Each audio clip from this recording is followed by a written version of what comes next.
Hello friends, आप सभी लोगों का स्वागत है आपके अपने YouTube channel math classes with Javed sir में। तो फ्रेंड्स, आज हम डिस्कस करेंगे 31 दिसंबर 2024 के मोस्ट इम्पोर्टेंट करंट अफेयर्स के क्वेश्चन को। तो आप इस पूरे सेशन को लास्ट तक ज़रूर देखिएगा। और अगर आप हमारे चैनल पे पहली बार आए हैं तो चैनल को सब्सक्राइब करना ना भूलें, ताकि हमारे द्वारा कुछ भी अपडेट किया जाए उसका नोटिफिकेशन आपको सबसे पहले मिल सके। और इस वीडियो का पीडीएफ आपको हमारे टेलीग्राम चैनल पे मिल जाएगा, जिसका लिंक वीडियो के डिस्क्रिप्शन में दिया गया है। आप उसे वहां से इजीली डाउनलोड कर सकते हैं। तो चलिए आज के सेशन को करते हैं स्टार्ट। तो पहले हम लोग पिछले दिन यानी 30 दिसंबर के करंट अफेयर्स का क्विक रिवीजन कर लेते हैं, जिसमें पहला प्रश्न है, किस देश ने नए स्टील्थ फाइटर जेट J-76 का अनावरण किया है? तो इसका अनावरण चीन ने अभी हाल ही में किया। विश्व बैंक की रिपोर्ट के अनुसार 129 बिलियन डॉलर के साथ दुनिया का शीर्ष प्रेषण प्राप्तकर्ता देश कौन सा बना है? तो ये अपना भारत देश बना है। भारत के किस राज्य या केंद्र शासित प्रदेश ने 2023 में मलेरिया के 0 मामले दर्ज किए हैं? तो लक्षद्वीप, पुडुचेरी, लद्दाख। इन तीनों राज्यों ने 2023 में मलेरिया के 0 मामले दर्ज किए हैं। आरबीआई ने वित्तीय क्षेत्र में एआई के जिम्मेदार उपयोग की रूपरेखा के लिए किसकी अध्यक्षता में 8 सदस्यीय पैनल का गठन किया है? तो डॉक्टर पुष्पक भट्टाचार्य की अध्यक्षता में अभी हाल ही में आरबीआई ने वित्तीय क्षेत्र में एआई जिम्मेदार उपयोग की रूपरेखा के लिए 8 सदस्यीय पैनल का गठन किया है। ग्रामीण घरों में 100% पाइप जलापूर्ति हासिल करने वाला 5वां राज्य कौन सा बना है? तो पंजाब बना है। चुनाव आयोग के अनुसार वर्ष 2024 के लोकसभा चुनावों में महिलाओं का मतदान कितने प्रतिशत रहा? तो 65.78% रहा।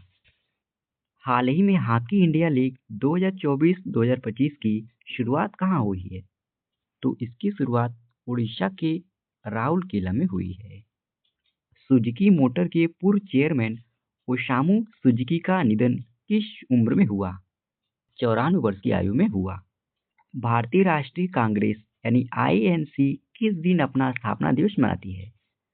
तो 28 दिसंबर को भारतीय राष्ट्रीय कांग्रेस दिवस अपना स्थापना दिवस मनाती है। अब चलिए फ्रेंड्स, हम लोग आज के सेशन को कवर कर लेते हैं, जिसमें आज का पहला प्रश्न है, राष्ट्रीय परीक्षण और प्रमाणन प्रयोगशालाओं के लिए राष्ट्रीय प्रत्यायन बोर्ड यानी NABL का अध्यक्ष किसे नियुक्त किया गया है? तो इसका सही विकल्प हो जाएगा बी। आइए क्वेश्चन से रिलेटेड इंपॉर्टेंट पॉइंट कवर कर लेते हैं। तो भारत सरकार ने डॉक्टर संदीप शाह को परीक्षण और अंशांकन कक्ष के लिए अंतर्राष्ट्रीय प्रत्यायन बोर्ड यानी NABL का अध्यक्ष नियुक्त किया है। और बात करें फ्रेंड्स, डॉक्टर संदीप शाह ने किनका स्थान लिया है? तो इन्होंने सुब्बाना अय्यप्पन का स्थान लिया है। अच्छा फ्रेंड्स, अब हम लोग राष्ट्रीय परीक्षण और अंशशोधन प्रयोगशाला प्रत्यायन बोर्ड के बारे में जान लेते हैं। तो इसकी स्थापना 1988 ईस्वी में हुई थी। इसके संस्थापक की बात करें फ्रेंड्स, तो विज्ञान और प्रौद्योगिकी विभाग को इसके संस्थापक के रूप में जाना जाता है। और इसके वर्तमान अध्यक्ष कौन है? तो डॉक्टर संदीप शाह हैं, जिन्हें अभी हाल ही में इस पद के लिए नियुक्त किया गया है। और इसका मुख्यालय कहाँ स्थित है फ्रेंड्स? तो हरियाणा के गुरुग्राम में इसका मुख्यालय स्थित है। अच्छा फ्रेंड्स, अभी हाल ही में रिसेंटली जो इम्पोर्टेंट अपॉइंटमेंट्स हुए हैं उन सबका रिवाइज कर लेते हैं। तो आरिफ मोहम्मद खान को बिहार का राज्यपाल नियुक्त किया गया। हरिबाबू कंबमपति को उड़ीसा के नए राज्यपाल के रूप में नियुक्त किया गया। राजेंद्र विश्वनाथ आर्लेकर को केरल के राज्यपाल के रूप में नियुक्त किया गया। अजय कुमार भल्ला को मणिपुर के राज्यपाल के रूप में नियुक्त किया गया। जनरल डॉक्टर विजय कुमार सिंह को मिजोरम के नए राज्यपाल के रूप में नियुक्त किया गया। मदन लोकुर को आंतरिक न्याय परिषद यानी IJC का अध्यक्ष नियुक्त किया गया। संजय मल्होत्रा को RBI के नए गवर्नर के रूप में नियुक्त किया गया। अरुणीश चावला को वित्त मंत्रालय के नए राजस्व सचिव के रूप में नियुक्त किया गया। बी राम सुब्रमण्यम को राष्ट्रीय मानवाधिकार आयोग का अध्यक्ष नियुक्त किया गया। अगला प्रश्न है 18वीं बटालियन स्तर के संयुक्त सैन्य अभ्यास सूर्य किरण का आयोजन कहाँ किया गया है? तो इसका सही विकल्प हो जाएगा बी। आइए क्वेश्चन से रिलेटेड इंपॉर्टेंट पॉइंट कवर कर लेते हैं। तो भारत नेपाल द्विपक्षीय सैन्य अभ्यास सूर्य किरण नेपाल के सलझंडी में शुरू हुआ है। और इसके आयोजन की बात करें फ्रेंड्स, यानी इसका आयोजन कब से कब तक किया जाएगा? तो 31 दिसंबर 2024 से 13 जनवरी 2025 तक इसको आयोजित किया जाएगा। और यह कौन सा संस्करण होगा? तो यह 18वां संस्करण आयोजित किया जाएगा। और वार्षिक सैन्य अभ्यास सूर्य किरण की मेजबानी भारत सेना और नेपाली सेना द्वारा बारी बारी की जाती है। और बात करें फ्रेंड्स सूर्य किरण अभ्यास का 17वां संस्करण कब और कहां पर आयोजित किया गया था? तो इसका 17वां संस्करण 24 नवंबर से 7 दिसंबर 2023 तक उत्तराखंड के आर्किटेक्चर में इसको आयोजित किया गया था। और यह भी आप लोग जानते रहिए, भारत और नेपाल के बीच इस अभ्यास की शुरुआत सन 2011 में हुई थी। अच्छा फ्रेंड्स, कुछ प्रमुख युद्ध अभ्यास को भी डिस्कस कर लेते हैं। तो टाइगर ट्राइब ये भारत और यूएसए के बीच आयोजित किया जाता है। मैत्री युद्धाभ्यास ये भारत और थाईलैंड के बीच आयोजित किया जाता है। अभ्यास अयोध्या ये भारत और थाईलैंड के बीच आयोजित किया जाता है। साइक्लोन युद्धाभ्यास ये भारत और मिस्र के बीच आयोजित किया जाता है। नसीम अल बहर ये भारत और ओमान के बीच आयोजित किया जाता है। दोस्ती युद्धाभ्यास ये भारत, मालदीव और श्रीलंका इन तीनों देशों के बीच इसको आयोजित किया जाता है। मित्र शक्ति यह भारत और आयोजित किया जाता है। गगन स्ट्राइकर द्वितीय अभ्यास ये भारतीय सेना और वायुसेना के बीच आयोजित किया गया। नोमैडिक एलिफेंट सैन्य अभ्यास ये भारत और मंगोलिया के बीच आयोजित किया जाता है। अगला प्रश्न है मध्य प्रदेश से 14 बाघ किस राज्य में स्थानांतरित किए जाएंगे? तो इसका सही विकल्प हो जाएगा डी, यानी राजस्थान, उड़ीसा और छत्तीसगढ़ इन 3 राज्यों में मध्य प्रदेश से 14 बाघ स्थानांतरित किए जाएंगे। आइए फ्रेंड्स क्वेश्चन से रिलेटेड इंपॉर्टेंट पॉइंट कवर कर लेते हैं। तो मध्य प्रदेश सरकार पशु विनिमय कार्यक्रम के तहत 14 बाघों को उड़ीसा, राजस्थान और छत्तीसगढ़ में स्थानांतरित करेगी। और राज्य वन विभाग के अनुसार 2 बाघों को उड़ीसा, 4 को राजस्थान और 8 को छत्तीसगढ़ में स्थानांतरित किया जाएगा। और कहाँ से स्थानांतरित किया जाएगा फ्रेंड्स? तो बाघों और बाघिनों को मध्य प्रदेश के बांधवगढ़, पन्ना, कान्हा और पेंच के बाघ अभ्यारण्य से स्थानांतरित किया जाएगा। और कुछ एडिशनल इंफॉर्मेशन भी डिस्कस कर लेते हैं फ्रेंड्स। तो मध्य प्रदेश के रातापानी वन्यजीव अभ्यारण्य को भारत का 57वां बाघ अभ्यारण्य घोषित किया गया है। छत्तीसगढ़ का गुरु घासीदास तमोर पिंगला टाइगर रिजर्व यह देश का 56वां टाइगर रिजर्व बना। राजस्थान का धौलपुर करौली टाइगर रिजर्व यह भारत का 55वां टाइगर रिजर्व बना। अच्छा फ्रेंड्स, मध्य प्रदेश में अब टोटल 9 टाइगर रिजर्व हो गए हैं। अब उन सबको हम लोग डिस्कस कर लेते हैं फ्रेंड्स, कौन कौन से टाइगर रिजर्व हैं। तो Kanha tiger reserve, Bandhavgarh tiger reserve, Pench tiger reserve, Satpura tiger reserve, Sanjay Dubri tiger reserve, Nauradehi tiger reserve, Madhav tiger reserve और रातापानी वन्यजीव अभ्यारण्य। इनको फ्रेंड्स अभी रिसेंटली नया टाइगर रिजर्व घोषित किया गया है। अच्छा फ्रेंड्स, बाघों की संख्या में अब हम लोग टॉप 5 राज्यों को भी डिस्कस कर लेते हैं। तो मध्य प्रदेश में 785 टोटल बाघों की संख्या है और इस लिस्ट में यह पहले स्थान पर है। वहीं कर्नाटक जहां पर टोटल बाघों की संख्या 563 है और यह इस लिस्ट में दूसरे स्थान पर है। उत्तराखंड में टोटल बाघों की संख्या 560 है और यह इस लिस्ट में तीसरे स्थान पर है। महाराष्ट्र में टोटल बाघों की संख्या 444 है और यह इस लिस्ट में चौथे स्थान पर है। और तमिलनाडु में टोटल बाघों की संख्या 306 है और यह इस लिस्ट में 5वें स्थान पर है। अगला प्रश्न है एशियाई युवा और जूनियर भारोत्तोलन चैंपियनशिप 2024 में भारत के भारोत्तोलन दल ने कितने पदक जीते? तो इसका सही विकल्प हो जाएगा बी। आइए क्वेश्चन से रिलेटेड इंपॉर्टेंट पॉइंट कवर कर लेते हैं। तो युवा भारतीय भारोत्तोलकों ने एशियाई युवा और जूनियर भारोत्तोलन चैंपियनशिप 2024 में अपना अभियान 33 पदकों जिसमें 7 स्वर्ण, 16 रजत और 10 कांस्य पदक के साथ समाप्त किया। और बात करें फ्रेंड्स इसका आयोजन कब और कहां पर किया गया था? तो एशियाई भारोत्तोलन महासंघ द्वारा 19 दिसंबर से 25 दिसंबर 2024 तक इसे दोहा कतर में आयोजित किया गया था। और फिर 2023 का आयोजन यह उत्तर प्रदेश के ग्रेटर नोएडा में आयोजित 2023 एशियाई युवा और एथलेटिक भारोत्तोलन चैंपियनशिप में भारतीय भारोत्तोलन दल ने टोटल 42 पदक जीते थे। अगला प्रश्न है, भारत के किस ग्रैंड मास्टर ने विश्व रैपिड चैंपियनशिप 2024 में महिला वर्ग का खिताब जीता है? तो इसका सही विकल्प हो जाएगा सी। आइए डिटेल में लेते हैं। तो भारत की महिला शतरंज खिलाड़ी कोनेरू हम्पी ने न्यूयॉर्क में फीडे वर्ल्ड रैपिड चैंपियनशिप 2024 का खिताब अपने नाम किया है। और फिर कोनेरू हम्पी ने दूसरी बार यह खिताब जीता है। इससे पहले कोनेरू ने जॉर्जिया में 2019 संस्करण में अपना पहला स्वर्ण पदक जीता था। और बात करें फ्रेंड्स, इन्होंने किनको हराकर यह खिताब जीता है? तो इंडोनेशिया की इरिन शुकंदर को हराकर दूसरी बार विश्व रैपिड शतरंज चैंपियनशिप का खिताब अपने नाम किया। और पुरुष वर्ग की बात करें फ्रेंड्स, यानी पुरुष वर्ग में किसने जीता है? तो रूस के 18 वर्षीय वोलोडर मुर्जिन ने पुरुष वर्ग का खिताब जीता है। वह नोदिरबेक अब्दुस्तोरोव के बाद दूसरे सबसे कम उम्र के फीडे वर्ल्ड रैपिड चैंपियनशिप बन गए हैं, जिन्हें 17 साल की उम्र में चैंपियन का ताज पहनाया गया था। अगला प्रश्न है, ऑस्ट्रेलिया में शतक लगाने वाले तीसरे सबसे युवा भारतीय क्रिकेटर कौन बने हैं? तो इसका सही विकल्प हो जाएगा बी। आइए डिटेल जान लेते हैं। तो नीतीश रेड्डी ने मेलबर्न में ऑस्ट्रेलिया टीम के खिलाफ टेस्ट में शतक लगाया है। इसके साथ ही वह ऑस्ट्रेलिया में शतक लगाने वाले तीसरे सबसे युवा भारतीय क्रिकेटर बन गए हैं। उनसे पहले सिर्फ सचिन तेंदुलकर और ऋषभ पंत ने सबसे कम उम्र में शतक लगाया है और नीतीश रेड्डी इस मामले में तीसरे सबसे युवा क्रिकेटर बन गए हैं। और नीतीश रेड्डी अक्टूबर 2024 में बांग्लादेश के खिलाफ खेली गई T20 सीरीज में अंतर्राष्ट्रीय डेब्यू किया था। अच्छा फ्रेंड्स, ऑस्ट्रेलिया में शतक लगाने वाले सबसे युवा भारतीय बल्लेबाजों को भी डिस्कस कर लेते हैं।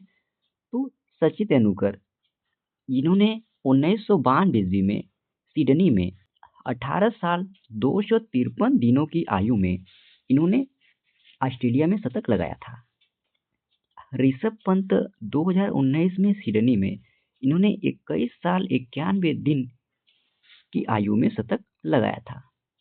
नीतीश रेड्डी ने 2024 में मेलबर्न में 21 साल 216 दिनों की उम्र में इन्होंने शतक लगाया है। और इस लिस्ट में चौथे स्थान पर दत्तू फडकर हैं, जिन्होंने सन 1948 ईस्वी में एडिलेड में 22 साल 42 दिनों की उम्र में इन्होंने शतक लगाया था। अगला प्रश्न है, हाल ही में सबसे तेज 200 टेस्ट विकेट लेने वाले भारतीय तेज गेंदबाज कौन बने हैं? तो इसका सही विकल्प हो जाएगा डी। आइए फ्रेंड्स डिटेल में जान लेते हैं। तो भारत के तेज गेंदबाज जसप्रीत बुमराह 200 टेस्ट विकेट लेने वाले सबसे तेज भारतीय तेज गेंदबाज बन गए हैं। और फ्रेंड्स, बुमराह ने अपना 200वां टेस्ट विकेट 8,400 गेंदों पर लिया। इससे पहले महान कपिल देव ने मार्च 1983 में पोर्ट ऑफ स्पेन में वेस्टइंडीज के खिलाफ टेस्ट में 50 मैचों में उन्होंने यह रिकॉर्ड बनाया था। अच्छा फ्रेंड्स, सबसे कम गेंदों में 200 टेस्ट विकेट लेने वाले खिलाड़ियों को भी डिस्कस कर लेते हैं। तो वकार यूनिस ने 7,725 गेंदों में सबसे तेज 200 टेस्ट विकेट लिया था और इस लिस्ट में यह पहले स्थान पर है। डेल स्टेन, जिन्होंने 7,848 गेंदों में 200 टेस्ट विकेट लिया था और इस लिस्ट में यह दूसरे स्थान पर है। कगिसो रबादा, इन्होंने 8,154 गेंदों में 200 टेस्ट विकेट लिया था और यह इस लिस्ट में तीसरे स्थान पर है। जसप्रीत बुमराह, इन्होंने 8,484 गेंदों में 200 टेस्ट विकेट लिया और यह इस लिस्ट में चौथे स्थान पर रहे। और पांचवें स्थान पर मैल्कम मार्शल रहे, जिन्होंने 9,234 गेंदों में 200 टेस्ट विकेट लिया था। अच्छा फ्रेंड्स, टेस्ट में 200 विकेट लेने वाले गेंदबाजों में सर्वश्रेष्ठ औसत की अगर बात किया जाए तो जसप्रीत बुमराह इस लिस्ट में पहले स्थान पर हैं, जिनका औसत 19.5 रहा। और इस लिस्ट में दूसरे स्थान पर मैल्कम मार्शल रहे, जिनका औसत 20.94 रहा। और तीसरे स्थान पर जोएल गार्नर रहे जिनका औसत 20.94 रहा और चौथे स्थान पर कर्टनी एम्ब्रोस हैं जिनका औसत 20.99 रहा। अगला प्रश्न है, हाल ही में ICC cricketer of the year के लिए किसे नॉमिनेट किया गया है? तो इसका सही विकल्प हो जाएगा बी। आइए डिटेल जान लेते हैं। तो भारतीय तेज गेंदबाज अर्शदीप सिंह ने एक शानदार सीजन के बाद आईसीसी पुरुष T20I cricketer of the year पुरस्कार के लिए नॉमिनेट किया गया है। और फ्रेंड्स, अर्शदीप सिंह ने T20 विश्व कप में 17 विकेट लिए थे और टूर्नामेंट में सबसे अधिक विकेट लेने वाले गेंदबाज भी रहे। वहीं महिला क्रिकेटर स्मृति मांधाना को वनडे महिला cricketer of the year award के लिए नॉमिनेट किया गया है। अच्छा फ्रेंड्स, अंतर्राष्ट्रीय क्रिकेटर ऑफ द ईयर पुरस्कार के लिए किन किन प्लेयरों को नामित किया गया है उनको भी हम लोग डिस्कस कर लेते हैं। तो भारत की तरफ से अर्शदीप सिंह को नामित किया गया है, पाकिस्तान के बाबर आजम, ऑस्ट्रेलिया के ट्रेविस हेड और जिम्बाब्वे के सिकंदर रजा को अंतर्राष्ट्रीय क्रिकेटर ऑफ द ईयर के लिए नामित किया गया है। ओके फ्रेंड्स, अगला प्रश्न है, जिमी कार्टर किस देश के पूर्व राष्ट्रपति थे जिनका अभी हाल ही में निधन हो गया है? तो इसका सही विकल्प हो जाएगा ए। यानी फ्रेंड्स, जिमी कार्टर यह अमेरिका के पूर्व राष्ट्रपति थे जिनका अभी हाल ही में निधन हुआ है। और फ्रेंड्स, इनकी अगर जन्म की बात करें यानी इनका जन्म कब और कहाँ पर हुआ था, तो 1 अक्टूबर 1924 ईस्वी में फ्रेंड्स इनका जन्म जॉर्जिया में हुआ था और यह 1976 से 1980 तक यह अमेरिका के राष्ट्रपति रहे। और यह अमेरिका के कौन से क्रम के राष्ट्रपति रहे? तो यह 39वें क्रम के अमेरिका के राष्ट्रपति रहे। अगला प्रश्न है, राष्ट्रीय संकल्प योजना दिवस कब मनाया जाता है? तो इसका सही विकल्प हो जाएगा सी, यानी 30 दिसंबर को राष्ट्रीय संकल्प योजना दिवस मनाया जाता है। डिटेल जान लेते हैं। तो राष्ट्रीय संकल्प योजना दिवस हर साल 30 दिसंबर को मनाया जाता है। यह दिन भारत में राष्ट्रीय संकल्प योजना के तहत लोगों को जागरूक करने और उनके जीवन शैली में सुधार लाने के लिए इस दिवस को मनाया जाता है। और इस दिवस की अगर उद्देश्य की बात करें तो राष्ट्रीय संकल्प योजना दिवस का उद्देश्य भारत के नागरिकों को विभिन्न सामाजिक और आर्थिक समस्याओं से निपटने के लिए प्रेरित करता है। और अगर बात करें फ्रेंड्स, यह दिवस पहली बार कब मनाया गया था? तो राष्ट्रीय संकल्प योजना दिवस पहली बार 30 दिसंबर सन 2014 ईस्वी में इसको मनाया गया था। अच्छा फ्रेंड्स, दिसंबर महीने में अब तक जितने भी महत्वपूर्ण दिवस मनाए गए हैं उन सभी दिवसों के साथ हम लोग थीम को भी डिस्कस कर लेते हैं। तो विश्व एड्स दिवस यह 1 दिसंबर को मनाया गया और विषय क्या रहा इस दिवस का? तो सही रास्ता अपनाएं, मेरा स्वास्थ्य मेरा अधिकार इस दिवस का विषय था। 1 दिसंबर 2024 को ही सीमा सुरक्षा बल यानी बीएसएफ का 60वां स्थापना दिवस मनाया गया। 2 दिसंबर को विश्व कंप्यूटर साक्षरता दिवस मनाया गया। 2 दिसंबर को ही अंतर्राष्ट्रीय गुलामी उन्मूलन दिवस मनाया गया। 2 दिसंबर को ही राष्ट्रीय प्रदूषण नियंत्रण दिवस मनाया गया। और इस दिवस का विषय क्या रहा? तो स्वच्छ वायु, हरित पृथ्वी, सतत जीवन की ओर एक कदम, यह इस वर्ष का विषय रहा। 3 दिसंबर को अंतर्राष्ट्रीय विकलांग दिवस मनाया गया और इस दिवस का विषय क्या था? तो एक समावेशी और टिकाऊ भविष्य के लिए विकलांग व्यक्तियों के नेतृत्व को बढ़ावा देना इस दिवस का विषय था। 4 दिसंबर को भारतीय नौसेना दिवस मनाया गया और थीम क्या रहा? तो नवाचार और स्वदेशीकरण के माध्यम से ताकत और शक्ति, यह इस दिवस की थीम थी। 4 दिसंबर को ही विश्व वन्यजीव संरक्षण दिवस मनाया गया। 4 दिसंबर को ही अंतर्राष्ट्रीय चीता दिवस मनाया गया। 5 दिसंबर को अंतर्राष्ट्रीय स्वयंसेवक दिवस मनाया गया और थीम क्या थी इस दिवस की? तो विविध स्वयंसेवक मजबूत समुदाय, यह इस वर्ष की थीम थी। 5 दिसंबर को विश्व मृदा दिवस मनाया गया और थीम क्या थी इस दिवस की? तो मिट्टी की देखभाल, मापे, निगरानी करें, प्रबंधन करें, यह इस दिवस की थीम थी। 7 दिसंबर को भारतीय सशस्त्र सेना झंडा दिवस मनाया गया। 8 दिसंबर को बोधि दिवस मनाया गया। 9 दिसंबर को अंतर्राष्ट्रीय भ्रष्टाचार निरोध दिवस मनाया गया और थीम क्या रहा इस दिवस का? तो भ्रष्टाचार के खिलाफ युवाओं के साथ एकजुट होना, कल की अखंडता को आकार देना, यह इस वर्ष की थीम थी। 9 दिसंबर को अंतर्राष्ट्रीय नरसंहार पीड़ित स्मरण और रोकथाम दिवस के रूप में मनाया गया। 10 दिसंबर को मानवाधिकार दिवस मनाया गया और थीम क्या रहा इस दिवस का? तो हमारे अधिकार हमारे भविष्य अभी, यह इस दिवस की थीम थी। 11 दिसंबर को यूनिसेफ दिवस मनाया गया। 12 दिसंबर को अंतर्राष्ट्रीय तटस्थता दिवस मनाया गया। 14 दिसंबर को राष्ट्रीय ऊर्जा संरक्षण दिवस मनाया गया। और थीम क्या थी इस दिवस की? तो स्थायित्व को बढ़ावा देना, प्रत्येक वाट मायने रखता है, यह इस वर्ष की थीम थी। 16 दिसंबर को विजय दिवस मनाया गया। 17 दिसंबर को पेंशनर दिवस के रूप में मनाया गया। 18 दिसंबर को अंतर्राष्ट्रीय प्रवासी दिवस मनाया गया। 18 दिसंबर को विश्व अल्पसंख्यक अधिकार दिवस मनाया गया। 19 दिसंबर को गोवा दमन और द्वीप मुक्ति दिवस के रूप में मनाया गया। 20 दिसंबर को अंतर्राष्ट्रीय मानव एकता दिवस मनाया गया। 21 दिसंबर को विश्व ध्यान दिवस मनाया गया। 22 दिसंबर को राष्ट्रीय गणित दिवस मनाया गया। 23 दिसंबर को राष्ट्रीय किसान दिवस मनाया गया। 24 दिसंबर को राष्ट्रीय उपभोक्ता दिवस मनाया गया। और थीम क्या थी इस दिवस की? तो वर्चुअल सुनवाई और उपभोक्ता न्याय तक डिजिटल पहुंच, यह इस वर्ष की थीम थी। 25 दिसंबर को क्रिसमस डे मनाया गया। 26 दिसंबर को वीर बाल दिवस के रूप में मनाया गया। और इस दिवस की थीम क्या थी? तो वीरता इस दिवस की थीम थी। 27 दिसंबर को अंतर्राष्ट्रीय महामारी तैयारी दिवस मनाया गया। 28 दिसंबर को भारतीय राष्ट्रीय कांग्रेस स्थापना दिवस के रूप में मनाया गया।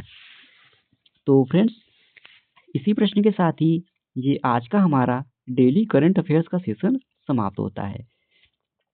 आशा करते हैं आज का आपको सेशन अच्छा लगा होगा।